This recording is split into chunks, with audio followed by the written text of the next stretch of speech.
always wins. What's up guys, Gamer the Video Game Scientist from VG Bootcamp here. And I got a new video. In this video we'll be talking about a technique I call Parry Shifting. Before we get started though, make sure and follow me on Instagram, BGBC_Gimmer. You know I post there every once in a while. It's what all you kids are raging about, so go give me a follow. I need those likes. In Smash Ultimate, Sakurai changed how power shielding works. In this game you parry by releasing your shield. The window to parry is 5 frames, which is more than any other Smash game. Smash 4's power shield was a 3-frame window, Brawl's power shield was a 4-frame window, and Melee's power shield was also a 4-frame window, but the parry box was tiny. A lot of people don't know this, but the parry box in Ultimate is slightly larger than your shield at full health. On top of this, it stays that size even when your shield shrinks. This means you can actually parry with moves that would have never hit you or your shield. Have you ever seen a video where someone shields a rapid jab and then starts parrying over and over again? It's not because they're doing anything special.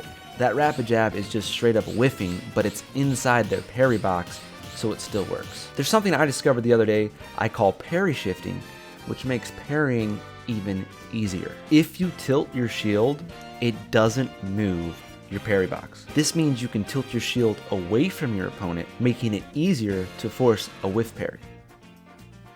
Here's an example why this is so strong. It's a little complicated, so pay attention. If Wario is playing against Fox and Fox does a full hop, the Wario player will start reacting to the full hop right at the top of the jump. At this point, he can't react to what the Fox is going to do. He can only guess. The Fox player can fast fall aerial, he can slow fall aerial, he can do a super delayed aerial, he can double jump, he can land and do nothing. He has a lot of options. Let's just say the Wario player knows the Fox is going to nair. The Fox is going to nair. If the Fox player fast falls as soon as possible and does a nair, it will hit Wario's shield 30 frames after his jump animation started. If the Fox player doesn't fast fall at all and does a high nair, it will hit Wario's shield on frame 35. This means any variation of Fox's full hop high nair will hit Wario's shield on or between frames 30 and 35. This is a 6-frame gap, but because Wario's parry box is slightly larger than his shield, it will actually hit Wario's parry between frames 30 and 34. Remember what I said earlier, the parry window is also 5 frames. So, if the Fox player full hops, the Wario reacts and releases his shield on frame 30, he will parry any variation of slow fall or fast fall nair. But it has to be frame perfect. This frame 30 parry that covers every option is awesome, but it's really hard to do. 1-frame parries are insane and are pretty much impossible to pull off consistently, even by top players. Here's where parry shifting comes into play. If Wario tilts his shield down, Fox's immediate fast fall nair will hit his shield on frame 32 instead of frame 30.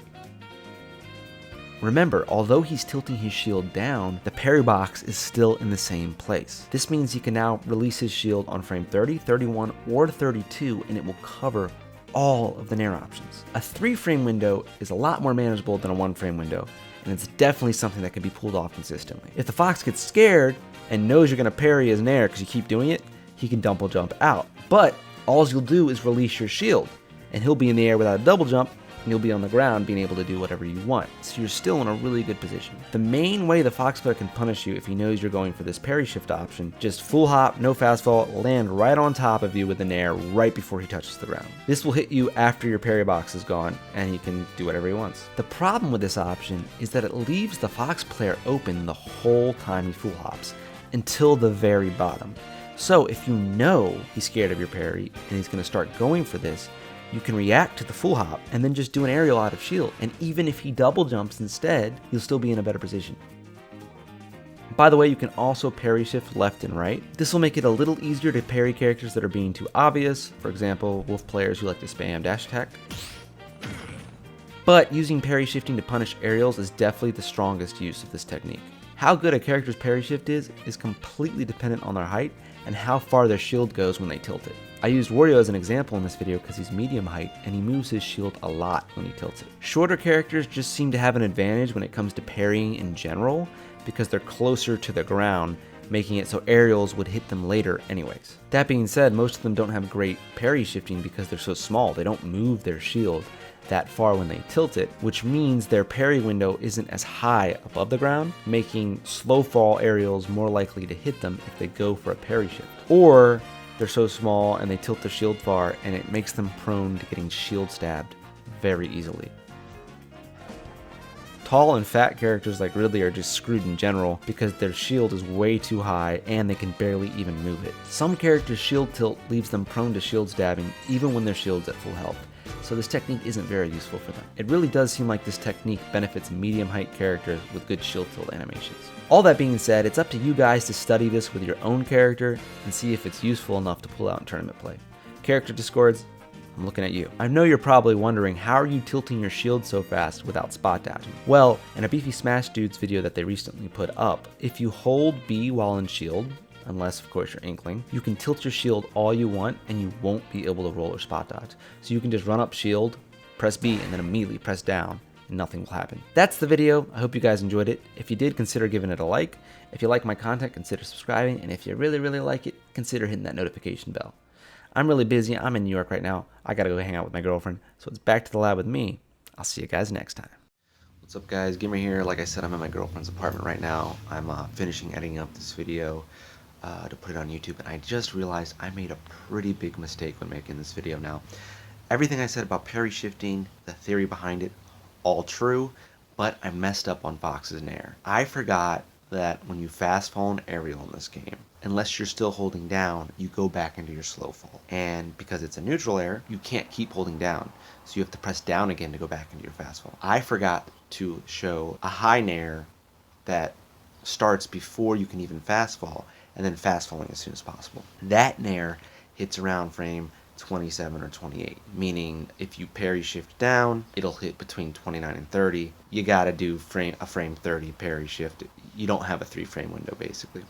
That being said, it means that without parry shifting, it's not even possible to cover every version of high nair with a parry. The theory craft, like I said before, the theory craft is still real, it still works. I just messed up in this regard, so please forgive me on that. Like I said in the rest of the video, I think there's going to be some really cool stuff discovered with this, that 2 extra frames for Wario and like 1 extra frame for other characters, and there might be a Wario there might be a character that gets like 3 frames because they tilt their shield so low. I just haven't had time to look through it. It still works, and you should still do it. And if someone's above you and your shield is big enough, you should definitely parry shift. Peace. Uh-oh, back to the lab again. Oh no, back to the lab again. We messed up. Back to the lab again. Not again. Back to the lab again. Uh-oh, back to the lab again. Oh no, back to the lab again. We messed up.